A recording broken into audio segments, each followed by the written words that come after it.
Disclaimer dulu, video ini ditujukan buat kamu yang lagi mau berubah dan berkembang, tapi ragu banget karena ada stigma yang bilang bahwa orang tuh gak bisa berubah. Mari kita sama-sama patahkan stigma tersebut, karena orang tuh sebenarnya bisa kok mengubah dirinya, asal dia percaya. Halo semuanya, aku Peti. Sekarang kamu lagi nontonin segmen Vlogcast Main Mata. Aku harap kamu yang nontonin video ini selalu dalam keadaan baik dan sehat ya. Di sini aku suka berbagi temuan-temuan menarik ya yang aku dapetin selama sebulan ke belakang. Jadi kalau misalnya kamu nanti ngerasa suka dengan video ini, bolehlah di like, subscribe, dan juga jangan lupa follow di Instagram ya @potluckpodcast. Kali ini aku mau cerita soal berubah dan berkembang itu dari pengalaman orang mencari cinta dan pengalaman orang menciptakan bisnis. Karena ternyata keduanya tuh punya kesamaan, yaitu punya karakter dan keterbukaan untuk berubah dan berkembang. Dan ini pembahasannya juga ada hubungannya ya dengan buku yang aku baca baru aja nih, nanti aku ceritain juga di belakang. Jadi bulan Maret kemarin aku tuh gak sengaja nemu satu series di Amazon Prime. Ini judulnya 90 Hari Mencari Suami. Yang mainin tuh ada Michelle Judith, terus ada Dion Wiyoko, Oka Antara, sama Bisma Mulia ya di antaranya. Aku tuh pas nonton baru tahu kalau ternyata series ini tuh diadaptasi dari novel Metropop, judulnya sama, ditulisnya sama Ken Terate.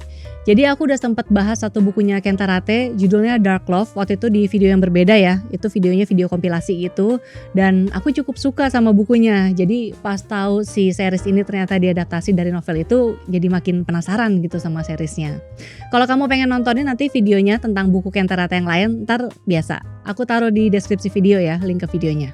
Si 90 Hari Mencari Suami ini tuh bercerita tentang tokoh perempuan nih, namanya Ellie. Dia nih umurnya 30-an, terus kerja di kantor I.O, kemudian dia juga anak rantau ya, dari Jogja menetap di Jakarta, terus dia single. Pokoknya dia tuh kayak gambaran cewek independen gitu.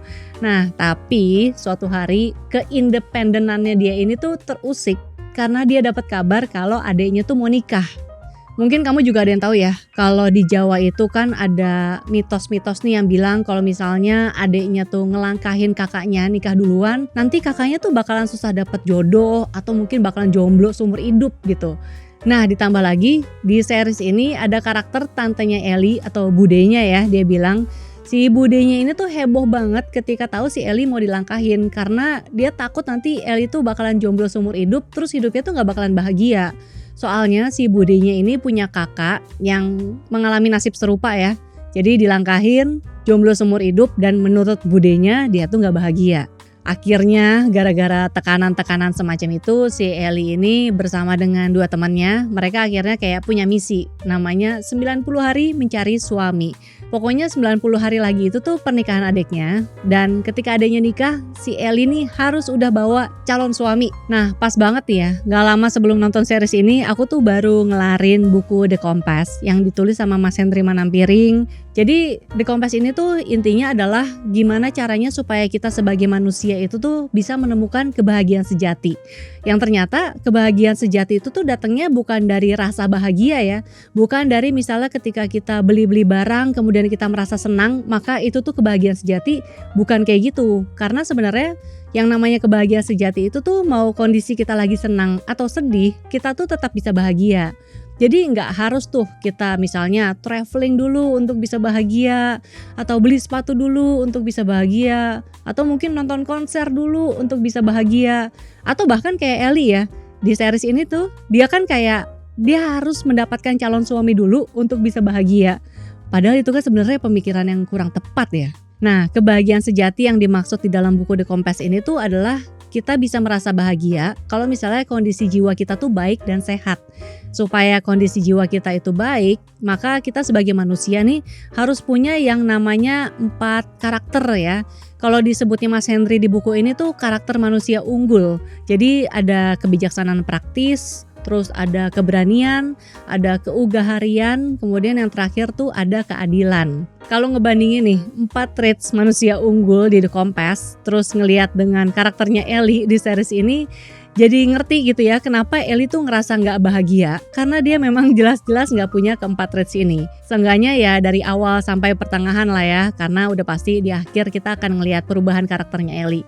Dan oh iya, sebelum lanjut, aku mau kasih tahu dulu kalau di video ini akan ada spoiler dari seriesnya ya. Jadi kalau kamu pengen nonton dulu tanpa tahu endingnya kayak gimana, mendingan kamu tonton dulu, ntar baru balik lagi ke video ini. Oke, kita balik lagi ke 4 traits yang tadi ya. Yang pertama itu kebijaksanaan praktis nih.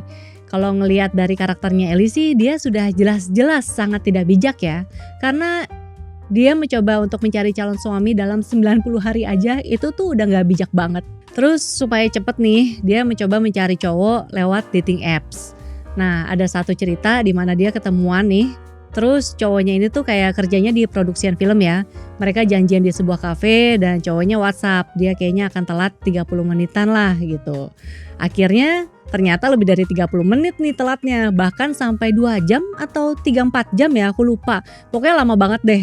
Dan si Ellie ini tuh tetap nungguin cowoknya sampai cowoknya datang. Ya gimana ya, mendingan dia manfaatin waktunya buat ngelakuin hal lain gak sih? Terus yang kedua, soal keugaharian. Jadi buat kamu yang belum tahu, ugahari ini tuh definisinya adalah soal kita merasa cukup gitu ya, atau being content with ourselves. Ellie ini juga sangat-sangat tidak ugahari karena dia tuh beli-beli banyak sepatu sebagai salah satu penyaluran rasa bahagianya dia.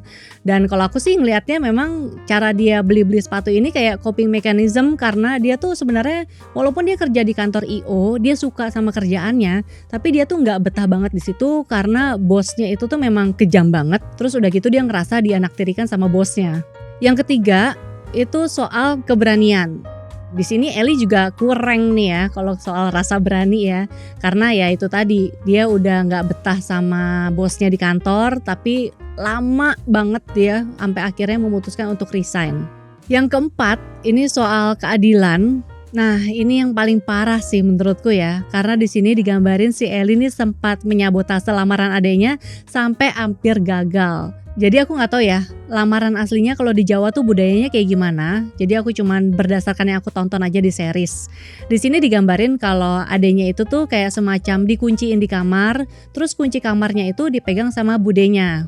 Kayaknya nanti ya akan ada waktunya untuk dibukain gitu ya. Budenya ini nggak sengaja jatuhin kunci dan dia nggak tahu kuncinya tuh jatuh di mana, pokoknya hilang aja gitu. Kemudian akhirnya sekeluarga panik dong, termasuk budenya, karena nanti acaranya jadi nggak bisa dilanjutin. Sementara si Ellie tuh sebenarnya ngeliat pas budenya ngejatuhin kunci, tapi dia nggak bilang.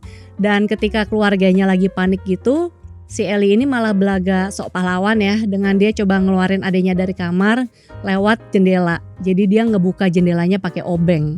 Itu parah banget sih. Tapi ya makin ke belakang kita akan ngelihat perubahan karakternya Ellie dari yang tadinya reckless banget nyari calon suami ya 90 hari gitu kan, sampai akhirnya dia kayak ya udahlah gitu.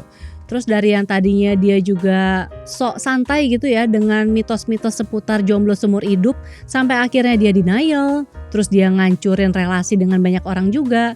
Tapi makin ke belakang dia mencoba untuk mengembrace ketakutannya itu dengan ya udah dia akhirnya mencoba untuk menerima. Terus di kerjaan juga dia akhirnya memutuskan untuk resign, dan pada akhirnya dia ngerasa ya mendingan dia sendiri dulu aja, karena ada kalimat yang dia bilang ya, dia kayaknya harus mencoba mencintai dirinya dulu, baru dia bisa mencintai orang lain. Terus ya gak lama setelah itu memang ya karirnya justru makin bersinar. Dan Ellie yang udah nyaman sendiri, pada akhirnya dia nemuin juga cowok yang tepat buat dia, yang ternyata tidak disangka-sangka lah sama dia selama ini. Jadi emang orang kadang tuh berpikir kalau perubahan itu tuh seperti harus ditunggu ya. Nunggu datang dari orang lain, nunggu datang dari langit mungkin. Sementara kita lupa gitu jadinya bahwa ya tindakan kita yang mempengaruhi perubahan itu tuh bisa terjadi. Jadi emang kita tuh harus terus bergerak aja, tapi memang bergeraknya tuh juga jangan terburu-buru ya. Karena ya yang namanya berubah itu juga bukan perkara bisa terjadi dalam semalam. Itu tuh harus dilakukan kecil-kecil tapi setiap hari, dan ya progresnya itu kan kalau misalnya kecil-kecil tapi terus menerus, lama-lama juga jadi bisa besar dan signifikan kan. Aku sendiri juga beberapa tahun belakangan ini memang lagi dalam proses untuk mengubah banyak karakter buruk menjadi lebih baik gitu ya. Dulu tuh aku berpikir nih, kalau yang namanya berubah tuh bisa langsung berubah 100% besoknya gitu. Padahal cuy, kenyataannya tuh tidak terjadi dalam semalam ya. Jadi yang aku lakukan adalah karakter kecil ini tuh aku lakuin kecil-kecil tapi setiap hari.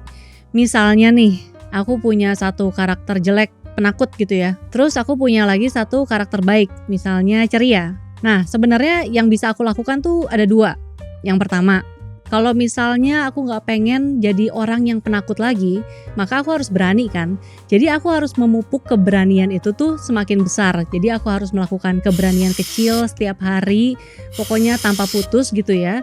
Nah nanti porsi beraniku ini akan lebih besar dan porsi rasa takutku itu tuh akan mengecil gitu.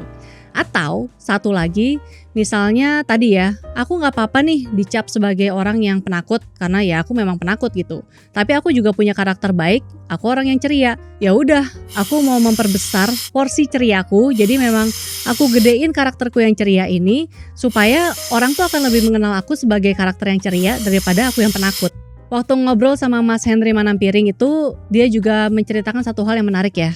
Dia bilang gini, "Character is destiny." Ini nih kutipannya dari salah satu filsuf Yunani, Heraklitus. Artinya ya karakter kita adalah takdir kita.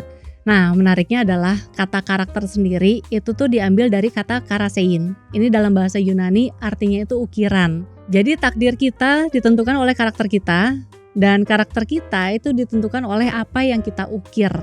Soalnya yang namanya ukiran sendiri itu kan proses terbentuknya harus sedikit demi sedikit ya. Jadi kita harus mencukil setiap hari satu demi satu gitu sampai akhirnya terbentuk ukiran yang jadi. Nah itu tuh butuh proses yang panjang memang. Tapi sebenarnya durasi lama enggaknya itu tuh tergantung dari besaran usaha kita sendiri. Jadi kalau misalnya kita pengen punya satu karakter nih, kita tentuin karakter kita tuh kita pengen seperti apa. Ya udah, setiap hari kita lakuin terus-menerus, kita bertindak sesuai dengan apa yang kita pengen. Dan semakin besar tindakan kita setiap hari, ya akan semakin cepat kita membentuk karakter kita yang kita inginkan. Soal perubahan ini juga aku jadi teringat ya, waktu bulan Maret kemarin tuh aku sempat terlibat di satu produksi podcast. Ini nih podcastnya GoFood Partner. Nama podcastnya itu Podcast Ngopi. Isinya tuh ngobrol dengan pelaku-pelaku di usaha kuliner soal tips dan trik mereka dalam menjalankan bisnis kuliner. Ada satu taping nih, ini ngobrol dengan pemilik restoran namanya Ayam Bakar dan Soto Betawi Bu Titin. Namanya yang diinterview nih Ihdal. Jadi Ihdal di sini tuh cerita kalau si restoran ini dibikin sebenarnya karena ibunya Ihdal ini waktu itu tuh kerja, kemudian dia mau pensiun dan pengen punya usaha lah selepas pensiun. Akhirnya dibikinlah restoran ini. Terus awalnya juga si ibunya Ihdal ini tuh jualan cuman ke tetangga, kemudian juga mungkin ke orang-orang terdekat aja ya. Anak-anaknya termasuk si Ihdal ini tadinya juga bantuin tuh cuman ya bantu-bantu sekedarnya aja ya karena pada punya kesibukan sendiri. Ada yang sekolah, ada yang kerja gitu. Nah sampai suatu hari ya seiring dengan berjalannya waktu ternyata usahanya ini tuh membesar dan Ihdalnya ini akhirnya juga terjun ya, fokus dia ke usaha kulinernya ini untuk ngebesarin si restorannya. Jadi dia cerita ada banyak banget hal-hal yang dia pelajarin supaya ya si bisnis kulinernya ini tuh berjalan lancar. Dan yang perlu diingat juga adalah ibunya Ihdal ini ternyata memang dari anak-anaknya kecil itu ya memang udah hobi masak dan dia udah sering jualan sebelumnya ya. Jadi perkara si Ayam Bakar dan Soto Betawinya ini tuh pecah ya bukan karena baru sekali bikin terus pecah, tapi karena emang dari dulu dia udah punya track record di dunia kuliner. Jadi memang ya balik lagi kayak yang tadi aku bilang ya, perubahan itu tuh jangan ditunggu, mau nunggu investor, mau nunggu partner, nunggu buku usaha.